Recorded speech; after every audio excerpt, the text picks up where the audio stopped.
The thick black smoke from the raging fire turns day into night. The heat, so intense, all that's left of the house is a concrete slab. It's fully engulfed from the second we pulled up. The cars, the washer and dryer, even the bricks, gone.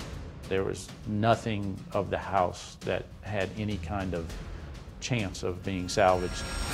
And buried beneath the rubble, the charred bodies of a dog, 2 cats, and the woman who was so devoted to them. She was, ironically, the wife of the fire chief. They made a wall of people standing shoulder to shoulder so that I couldn't see them move her. He's the first responder who calmly arrives to find his own house on fire. Come on, let's go! But then loses it when he realizes he's lost everything.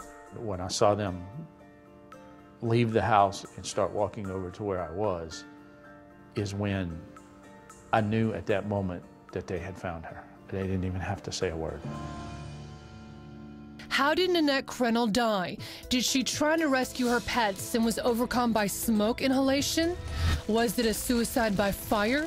Or was the blaze intentionally set to cover up a murder? It just made no sense that in the middle of the day, here she would have died in a fire. Nanette grew up along the bayous of New Orleans. Her sister Kim says she was the life of the party in a city that knows how to celebrate. Nanette, she was a very sweet, caring person. She had a little bit of a feisty side to her, but she was loyal. You know, she cared for her family and friends. Friends like her lifelong BFF from high school, Lori Rando. Tell me about your best friend. When did you meet? Nanette and I met our freshman year. We just kind of clicked. She was this full of energy, fun, funny, kind person who you just love spending time with. But the person who Nanette spent the most time with is the one who captured her heart, Stephen Crenel, a man who just happened to be married at the time they met. How did you meet Nanette? She walked in a store that I had owned at the time and applied for a job, and I hired her.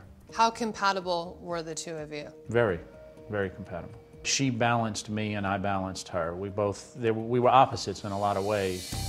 It didn't take long for these opposites to become one. Stephen divorced his wife and soon married Nanette. He joined the fire department, and Nanette went to work as a preschool teacher. Absolutely loved it, loved being with the kids, and was one of the most sought-after teachers in this area. She has a huge heart. She has tremendous compassion for animals. She just was a good person all the way around. And Nanette's father, Dan, says that compassion for animals sometimes put her in harm's way. One time, I was with her and she stopped at a post office, and a gentleman had left his dog in the vehicle and the windows were rolled up and it was 100 degrees out. Nan said, "I'm going in and talk to him," and she went in. I didn't know what was going to happen. I thought, uh-oh. No, they came out and they were friends, and he thanked her and said he wouldn't do it again. So what better place to raise animals than the 100-acre spread she shared with Stephen in Lacombe, Louisiana? She recently retired and found that life in the piney woods could allow her to enjoy her other hobby. She was also a gun enthusiast. She knew how to shoot, and she was very comfortable with guns as well, right? She was. It was something that we could walk out our back door and do on a routine basis, and she didn't go anywhere without at least one gun with her. And Nanette had a lot of guns for the house, the car, and her purse. But despite what appeared to be a happy life, there were problems in the marriage. What do you think some of those troubles were? Her troubles varied. It just depended on the things that were going on, influences in our life at the time. Despite some troubles, rural life seemed to be good for the Krenels until the afternoon when the fire consumed everything. I got a phone call from my cousin, and he was telling me that my house was on fire. And at that second, I hung the phone up, ran out with my chief of training. We jumped in my department vehicle and started driving to the house. I was calling her cell phone, I was calling the house phone, but everything was going straight to voicemail. It was the longest ride of your life, truly. For sure. Crime Watch Daily obtained this footage of the moment when Stephen was rushing to the scene of his own home, burning to the ground.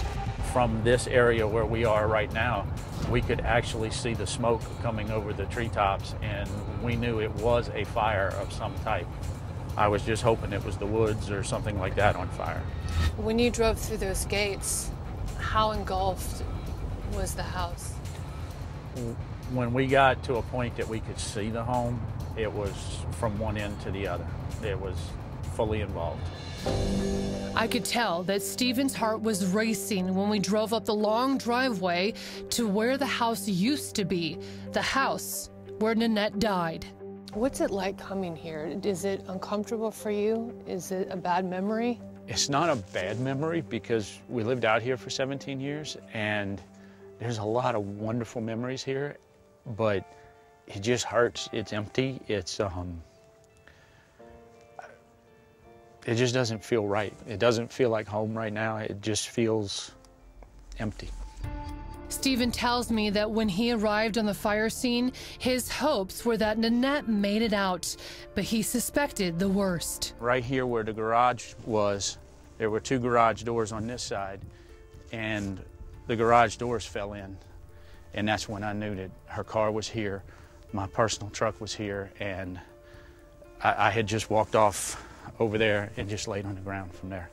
As soon as I saw the two of them coming from over here to over there and walking straight to me, I knew they had found her at that time. So your firefighter friends told you where she was?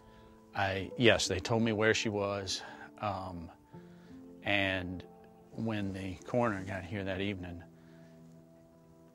to recover her remains, I was over there still, and there were so many personnel out here that they made a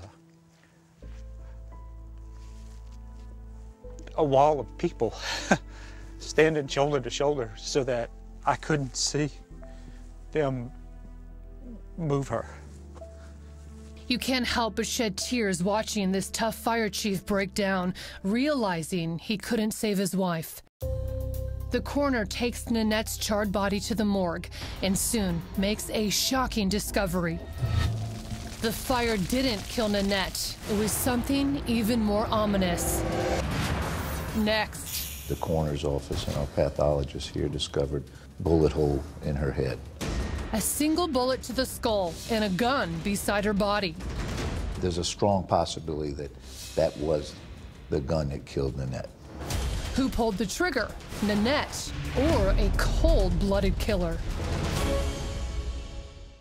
The cause of death was a gunshot wound to the head, and the manner of death was a homicide. I am aware that the sheriff's office may have a different interpretation of the fact, but we feel that the evidence strongly supports the notion that she was dead before the fire started.